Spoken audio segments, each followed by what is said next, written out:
आप देख रहे हैं कॉफी विद भोजपुरी और हम हैं रवीश कुमार। तो नज़र के पर पड़ल हमरा पर आकि टाई पे। एगो मकसद बा ई टाई बने लगे। ए तरह के टाई हम ना पहिरी जी, लेकिन पहिरले बनी कि एगो बात बतावे के बा। बिहार के लइका लोग के गइल रही एगो बाराती में, तो लइका के बाप दुनू जना ठलने रहे लो कि सूट मिली तो आ एगो टाई मिली तबे हम दुआर लगाए। अब सारा जना बारात के इंतजार करता, ई लोग टाई या सूट के नखरा नाच दिलक लोग। खोजाइल सूट, खोजाइल ब्राउन रंग के सूट, कोनो गत के पूछी ना, लेकिन दूरा पहिर ले अपना काजर पोत ले आ टाई जब आइल तो टाई तो बांधे ना आइल। तो खोजाइल तो लोग के नज़र पड़ल हमार की दिल्ली से आइल बड़े, तो इनका आई टीवी वाला होंगे तो इनका टाई बांधे तो जरूरे आवत हुई। तो हमार बोलहटा भइल, हम गईनी आ टाई बर के हम बांध देनी। टाई देख के तो पूछी मत, लागल कि हमरा दांते लाग जाई, इतना खराब टाई रहे। तो हम वही से सोचनी कि एगो टाई पहिरी, ताकि ये जो लइका लोग के शौक चढ़ता ना बाराती जाए के सूट में आ टाई बांध के, तो ऊपर तनी हम टिप्पणी करी। कुछ होत नहीं है 30 साल से, जहाँ बा बिहार वही जे बा, वह आदत बा लोगों के, वो आदत छूटत नहीं है। सारा जाना एगो सपना देखले बा लोग, बियाह होई नु तो सीरियल में जे तरह बियाह होला न वही तरह हमरो बियाह होई। आ हम टाई पहिर के आ घोड़ी पे चढ़ के जाएम बारात में गावत गावत गावत गावत। तो ऐसे हम ये टाई पहिर के आइल बनी। होली के समय बा, बिहान चैनल पे सोचत तनी भोजपुरी में अब बात कइल जाओ। चुनाव आओ तो बात तनी बिहार से तनी बात कइल जाओ, लइका लोग से बात कइल जाओ, लइका लोग के बपसी से बात कइल जाओ, मतारी से बात कइल जाओ, आ पटीदारों से बात कइल जाओ। एगो बात पूछी, सीरियस बात कहो तनी हम, ध्यान से सुने के बार लोग के बात ही बा कि बिहार में इतना के फूंकता जी। रउआ लोग के घर में कोई फूंकता, पड़ोस में से कहीं कोई फूंकता, गमकत होई महकत होई कि ना? ई चिलम के धरावता, के सुलगावता, बताई हमरा के। हमरा पता चल गई बा, ई मत समझी कि फूंकते रहे में हमरा पतो ना चली। अरे हम तो उड़ती चिड़िया के परनु गिन लेवे नी, आ हमरा महक गइल बा ई गांजा। ये जे पकड़ता लोग नु बिहार में, हियाँ गांजा धराइल हुआं गांजा धराइल, सब बुझाता पियत के बा। छोट छोट लइका सन के फूंके के आदत लगावे जाता लोग। इतना गांजा कहीं धरा ले जी, ये बिहार में विकास भइल बा। 24 घंटा देखिए पॉलिटिक्स में का बात होता, पुरान बात, 20 साल पुरान बात के का रहे, आज का बा केहू नहीं के बताओ। बिहार के लइका लोग गांजा फूकता, ए पर न माथा पच्ची कइल जाओ। आदमी के विकास होता कि गांजा के विकास होता? केकर लइका के गांजा के आदत धरावल गइल बा पता करी। पता चलल कि राउरे लइका निकल गई, गाड़ी के पीछे जाके गांजा फूकता, पता करी नू। परेशान बानी तो बताई हमरा से। जात जात कैला से ना होई। आपन जात के विधायक चुनी, आपन जात के सांसद चुनी। ए भाई मिजाज थाकल ना अबले, कितना जना जात पे चुनाई लो। लइका बिलाइल निकल तारा सन, समाजो लोफर हो जाई। खाली पियता लोग, आ पियला पे रोक लागल तो फूंकता लोग। हमार दिमाग दौड़े लागल, सोचनी कि गानो जरूर बनत होई गांजा पर। आ यूट्यूब में जाकर देखतानी तो पूछी मजी, गांजा के गीत पे 10-10 मिलियन 30-30 मिलियन के व्यूज भइल बा। एकर माने भइल कि लोग इहे कुली सुनता, फालतू गाना सब सुनता लोग। एगो गीत सुननी है कि पहले से रुख तोहार लागे खराब, पियत रह बियर की पियल शराब। तो लइका कहता जहिया से हो गईलू राजा के, नाशा करे लगनी गांजा के। बताई जी यह कल्पना बाँचल बा बिहार में। लोगों के दिल टूटता तो नाशा गांजा के करिए राउर करे जा। ई लोग के बुझात नहीं खे, गांजा के वीडियो बनौला से राजा ना बन जाइए बाबू राउर। दिलवा में गम देला, हाथ में चिलम देला। ये एक और गाना के गीत के बोल बताओ तनी रउआ के। ई बिहार के विकास भइल बा? ये कुली गाना सुनत तनी रउआ लोगी ना कहत तनी बिहार के विकास भइल बा? लॉ एंड ऑर्डर ठीक भइल बा? हाथ में चिलम देला, दिलवा में गम देला, यह गावत तनी। सोची ना तनी कि कहाँ चल आइल राउर राज्य। गम होता ही लोग के दिल में। खेला देखी, पहले लड़का लोग के गांजा धरावल गई आ फिर गांजा के गाना बनावल जाता, देह सुखल जाता सब जना के, बीमारी धरी नू तो बुझाई राउर करे जाके। ऐसे कहता नहीं हई सब जो थंबनेल चलता गांजा के, ये सब सुनल बंद करी, बाहियात गाना सुनल बंद करी आ गांजा के आदत छोड़ी। चुनाव नू आवता, सप्लाई बढ़ा दिया सन कि लोग फूंको आ फूंक फूंक के टंच हो जाओ, होश में ना रहो, कहाँ जी टाइट भइल बानी, चलो लाओ तनी कहे कर हमार जयकारा लगावे बनू, हानू जी लगाए तो दिमाग लगावे के बाद दिमाग ना लगी। ऐसे चुनाव के समय एकनी के गांजा के सप्लाई बढ़ा दिए सन। आ सांच बोली हमरा से, बिहार में इतना गांजा काहे फुकाता, के बेचवावता बिहार में, बिना नेतवन सन के तो ई काम नहीं हो सकेला। आ ई काम तो ठीक ना है। लड़का लोग के आदत धरावेला, जानते नहीं कैंडी बेचाता, कैंडी उनमें गांजा भांग मिला देवल जाता, 30-30 रुपया 50-50 रुपया के लेमन जूस लेखा लोग चबावता लोग, आ लड़का लोग के गांजा भांग के आदत पड़ता, ऐसे कि खराब हो जाओ लोग, कोनो लायक ना बाँचो लोग। वो लोग के लागे कि हमनी के तो गांजा पियत रही सन, देह खराब हो गई तो हमनी के नौकरी का मिली। जानते नहीं काहे धरावल जाता है, नौकरी तो बाना। आ लड़का लोग बाद में पूछी कि भाई इतना वोट ले ला तो नौकरी काहे नहीं खदे, तो ऐसे गांजा के आदत धरावल जाता कि नौकरी तो धइल रहे छतवा पे दुआरी पे धइल रहे, तू ही नु गांजा पियत रहल, ऐसा ना मिलल है।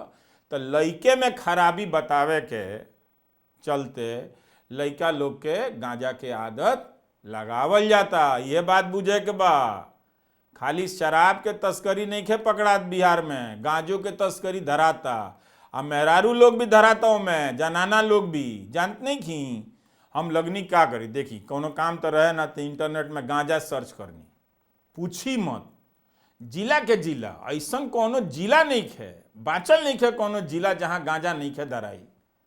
एकर माने ई भइल कि लॉ एंड ऑर्डर कछु ठीक नहीं खे। लॉ एंड ऑर्डर ठीक रही तो इतना गांजा के विस्तार काहे भइल रही, बताई। केकरा खातिर ठीक बा लॉ एंड ऑर्डर, ओकरे खातिर ठीक बा जे गांजा बेचता। भाई साहब देखनी हम खबर में, कहीं 1 करोड़ के गांजा धराइल बा, कहीं 4 करोड़ के, कहीं 10 करोड़ के गांजा धराइल बा बिहार में। 10 करोड़ के गांजा के फूकता जी, ये मामूली आदमी के काम तो ना हुई।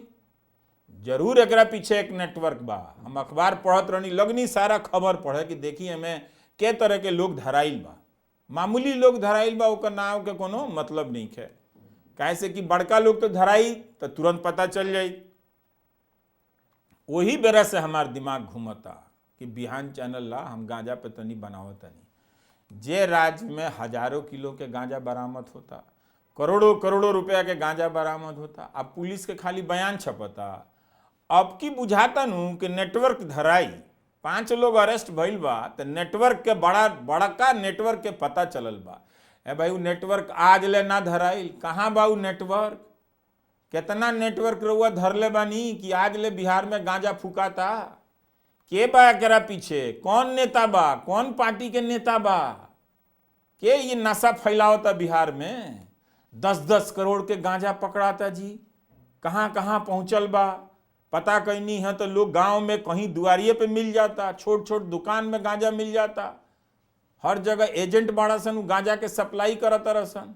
आ होली के बहाने और ही सप्लाई बढ़ल बा। ये होली के बहाने, होली तो बहाना है ना, होली रही तो वो जनवरी में गांजा पकड़ाइल बा 10-10 करोड़ के। वो बेरा तो होली ना रहे तो जनवरी में के फूकता। एकर माने ही भइल कि कोनो मौसम हो, कोनो महीना हो, कोनो त्योहार हो, गांजा फूका चलता बिहार में। नीतीश जी से कहीं जाके पूछी कि गांजा कहाँ से आवता, पूछी ना। प्रधानमंत्री जी आवता नहीं, अब बिहार वहाँ के खूब आए, देखे हम रहुआ सब तो यहाँ वहाँ के बिहार हई कर देंगे, हऊ कर देंगे। तो ये बताइए बिहार में गांजा कैसे फूका रहा है। गांजा फूकाएगा तो बिहार में विकास के कर होगा, पूछिए। तो बिहार के गांजा के आदत धरावल जाता। पढ़ी रहुआ, पढ़ते हो कम अखबार के अखबार, गांजा बरामद, गांजा बरामद, गांजा का तस्कर गिरफ्तार, यही टाइप के खबर भरल बा बिहार के अखबार में। शराब के तस्कर एक तरफ धराता लोग, और गांजा के तस्कर एक तरफ धराता लोग। पता चली नू तो पता चलल कि कहीं दुनू के तस्करवा का मालिक एके गो बा। एगो DRI एगो एजेंसी है केंद्र सरकार के, ओकर रिपोर्ट मिलल हमरा अखबार में। 2021 के रहे वो समय, वो साल में गांजा के जब्ती में बिहार नंबर 1 रहे। 13,000 किलो गांजा पकड़ाइल रहे बिहार में। सोची 13,000 किलो। आई 6 मार्च के खबर बताओ तो नहीं रहुआ के, देखी जाके इंटरनेट में, बिहार के हर अखबार के वेबसाइट पर, न्यूज़ चैनल के वेबसाइट पर खबर चलता। मुजफ्फरपुर स्टेशन से 21 किलो गांजा धराइल बा। आ प्लानिंग रहे कि होली के बेरा मोतिहारी मुजफ्फरपुर में ई गांजा खपा देवे के बा। तो केहू पियता, केहू के लेकर तो पियता नू, ई के पियता?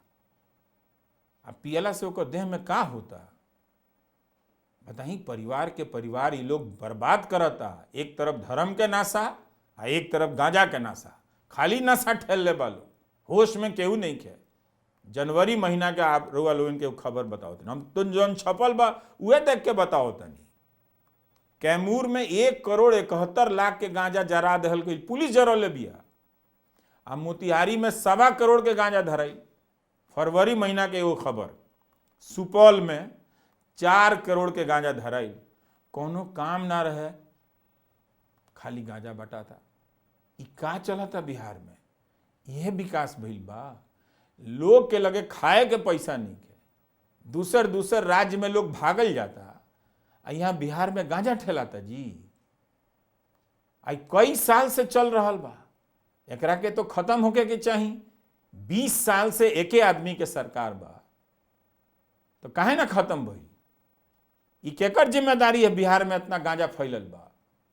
नारकोटिक्स वाला धर लेता रसन, ठीक बात बा, लेकिन ऐसा तो नहीं है कि सारा गांजा धराइए जाता। धरा गई रही तो रुक जाई। 4-4 करोड़ के गांजा धराता, रुकत नहीं है। कहीं खबर में देखनी 150 किलो गांजा धराइल बा, कहीं 188 किलो गांजा धराइल बा, कहीं 250 किलो गांजा धराइल बा। और रोहतास जिला में तो गांजा धरैला के बड़ा खबर मिलल हमरा। वहाँ का होता भाई? ये के रोहतास में इतना सप्लाई कैले बा?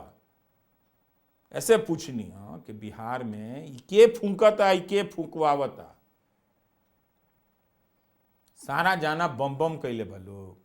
शराब बंद भइल तो गांजा चालू कर देलक लोग। कहाँ से इतना तस्कर आ गई बड़ा सन? कोनो जिला बाँचल नहीं खेजी। मोतिहारी, मुजफ्फरपुर, सुपौल, औरंगाबाद, केहू के नाम धरी ना, गूगलवा धड़ से बता देता वो जिला में कितना गांजा धराइल बा। चुनाव आवता, होली पहले नू पड़ी। होली में का हुई? गांव गांव में गांजा के सप्लाई हुई। रंग लगावे आई लोग नू, तनी देखम कि गांजा फूकले बा कि ना, गांजा महकता कि ना। नजर रखी लोग, पता चलल कि शराबबंदी भइले, एने लोग फूकल चालू कर देहल। ऐसे ही चौपट बा, सब गांजा सब जना के चौपट कर दी। पढ़ाई लिखाई 22.5 आ बबुआ लोग लागल फूके गांजा। तनी सोची कि राज्य के भविष्य कैसन रही। लोग जवानी में गुटखा खाई, गांजा फूकी तो नीमन रही। मुंह में कैंसर हो जाला, कैंसर गुटखा खैला से। जकरा के देखत है वो मुंह में गुटखा ठूस लेबा, थूकत चलता है ने होने, बुझाता बड़का काम करत है। बरतुहार लोग के भी पूछे के चाहिए कि बबुआ यार और लइका फूकेला कि पिएला कि निगलेला? फूकला मने गांजा बहिल, पिएला मने शराब, निगलला मने गुटखा। सारा जना के दांत निकाल निकाल के देखी तनी। जितना जाना नेता बनता लोग पूछी कि गुटखा काहे खाता रह, गांजा काहे फूकता रह। ई लोग के करता कि पुरान बात में ये चल रहल बा, अझुरावता लोग। अरे वह अझुरा जाता नहीं, ओकर बाद गांजा चलावता लोग। ना तो बिहार में इतना गांजा धराइल रही, ई खत्म हो जाइत नू। ई मुद्दा काहे नहीं बनत? गांजा का राजा कौन है पता करो और फिर हमको भी बताओ। बिहान देखते रहो। नमस्कार, मैं रवीश कुमार।